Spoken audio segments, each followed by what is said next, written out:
how we do things. We now come to the Leader of the Opposition, the Right Honourable Keir Starmer. Thank you, Mr Speaker. Can I join the Prime Minister in his comments on disabled people?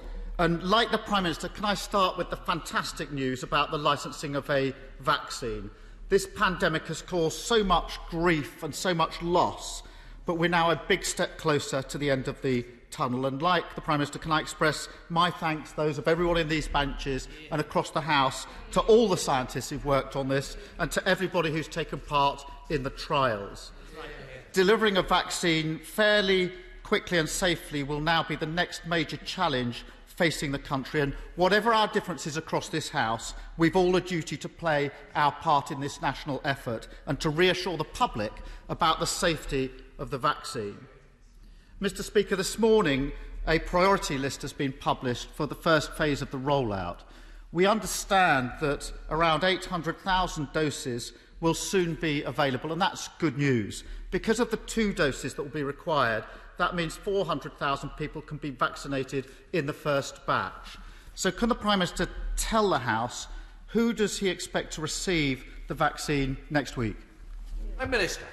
I'm grateful to the right honourable gentleman for his point about the rollout, and let me perhaps just update the House on what the JCVI has concluded so far. And the priority list will be residents in a care home for older adults and their carers to stop transmission. All those 80 years of age and older.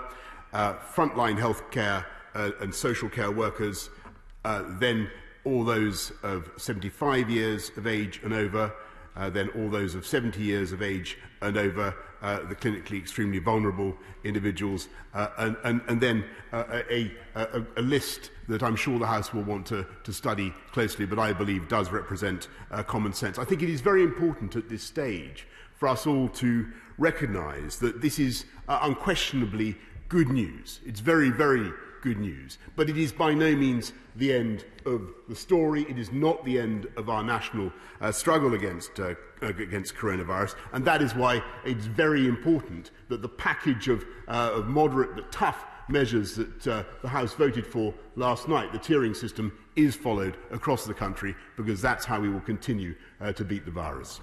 Keir Starmer. Thank you, Mr Speaker. And the Prime Minister referenced the priority for the first phase, and as he said, the top 2 priority groups are residents in care homes for older adults and their carers, all those 80 years of age and over, and frontline health and social care workers. Now, I'm not criticising that list in the slightest, but it's obvious that that's more than 400,000 people, and the Prime Minister will understand how anxious people in those particular groups are after having sacrificed so much. So can the Prime Minister tell us the answer to the question that they're going to be asking this morning, which is, when does he expect that all people in those 2 top groups can expect to be vaccinated? Prime Minister. Mr Speaker, I think at this stage it is very, very important that people do not get their hopes up too soon about the speed with which we will be able to roll out this vaccine. It is beginning, as my right honourable friend the Health Secretary has said, from next week. We are expecting several million doses of the Pfizer-BioNTech vaccine before the end of the year. We will then be rolling it out as fast as we possibly can. But that's why I put so much emphasis, Mr Speaker, on the continuing importance of the tiering system of mass community testing at the same time as we go forward through these tough winter months, because we will need, at the same time as we roll out the vaccine, and he's right to ask about timetables, but as we roll out the vaccine over the next few weeks, Mr Speaker, we will need to keep that tough tiering and testing regimes in place. Keir Starmer. Thank you, Mr Speaker. Can I press the Prime Minister a bit further about the plan for care homes? And I do so because we all want this to work, because that top category is residents in care homes.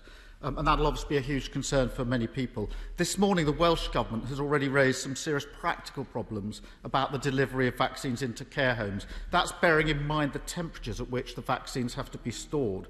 Now, the Prime Minister must know this is going to be a 4-nation problem, must be aware that this problem would arise. And obviously we all want to overcome this problem, and it's in that spirit that I asked the Prime Minister what plans has he put in place to address these particular problems of getting the vaccine safely and quickly into care homes, given the practical difficulties of doing so and the anxiety that those in care homes will have about getting it quickly. Prime Minister. Well, he is entirely right to raise the issue of care homes and the our ability to distribute this particular type of vaccine rapidly into care homes, because it does need to be kept at minus 70 degrees, as I think the House understands. So there are logistical challenges to be overcome to get vulnerable people the access to the vaccine that they need. We are working on it with all the devolved administrations in order to ensure that the NHS across the country is able, and it's the NHS that will be in the lead, is able to distribute it as fast and as sensibly as possible to the most vulnerable groups. But he's right to raise that particular logistical difficulty. That's why it's also important that we get the AstraZeneca vaccine, which we hope will also come on stream.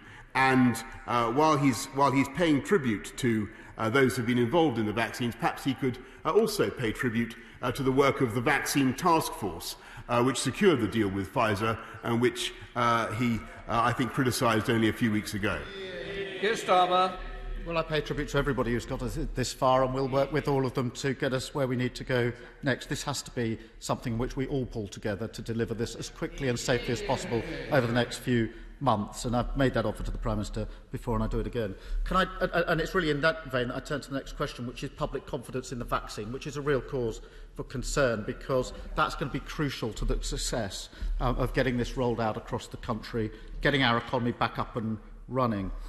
As the Prime Minister knows, we've got the highest regulatory and medical safety standards in the world, but it's really important we do everything possible to counter dangerous, frankly life-threatening disinformation about vaccines.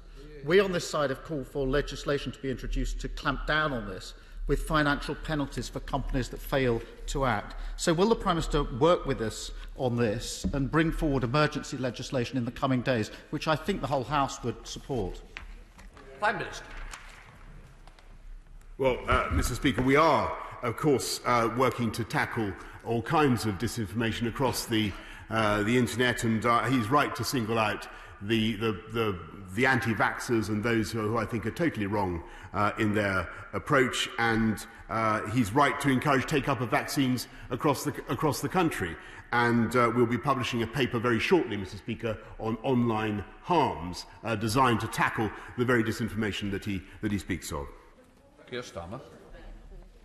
Mr. Speaker, can I also urge the Prime Minister, once the government has a communications plan for the vaccine, can he share it with the House so that we can all say the same thing in the same way to the country, and thus encourage as many people to take up the vaccine as possible? Now, the arrival of vaccine is obviously wonderful news, but it will come too late to many who've lost their jobs already. And I want to turn to the collapse of the Arcadia Group and Debenhams in the last 48 hours. That's put 25,000 jobs at risk and obviously caused huge anxiety to many families at the worst possible time, and threatens to rip the heart out of many high streets in our towns and cities. So can the Prime Minister tell the House what is he going to do now to protect the jobs and the pensions of all those affected by these closures? Prime Minister.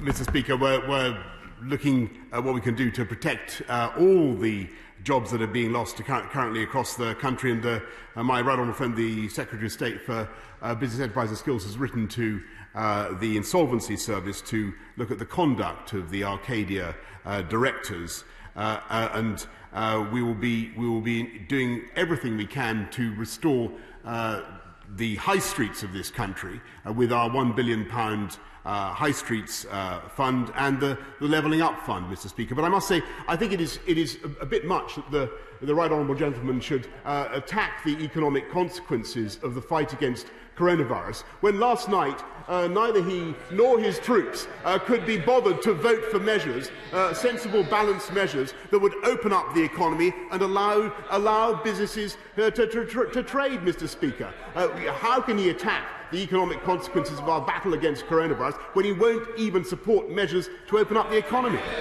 Keir Starmer.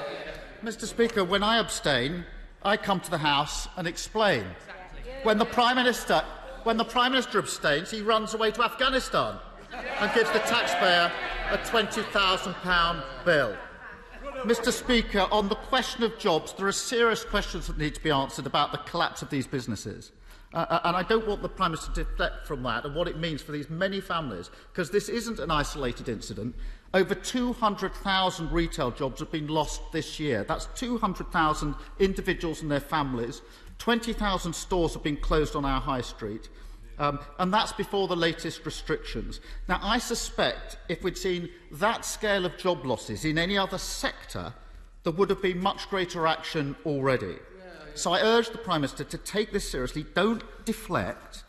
As well as providing emergency support, will the Prime Minister work with us, with the trade unions and the sector, to finally bring forward a comprehensive plan to save retail jobs and to provide the sector with the much greater support it needs through this crisis? These are real people, Prime Minister, with real jobs, this family, who are facing the sack. They really need to hear from you. Prime Minister. Mr. Speaker, we're of course supporting every job that we possibly can, as we're supporting every life and every livelihood, Mr. Speaker, with a £200 billion programme. But I'd take him more seriously, frankly, if he actually could be bothered to vote for a programme, a moderate programme, to keep the virus down and open up the economy, Mr. Speaker. And we're getting on with our programme, as I say, of rolling out the vaccine, of sensible tiering measures, in addition to which, Mr. Speaker, we are delivering 40 more hospitals and 20,000 more police officers. And he talks about abstention, Mr. Speaker. When it came to protecting our veterans from unfair prosecution, he chose to abstain. When it came to protecting the people of this country from coronavirus at this critical moment, he told his troops to abstain, Mr. Speaker. Captain Hindsight is rising rapidly up the ranks and has become General Indecision, Mr. Speaker. That's what's happening, I'm afraid, to the right honourable gentleman. He dithers. We get on with the job. Imran Hamad Khan. Mr. Speaker, next week marks 1 year since the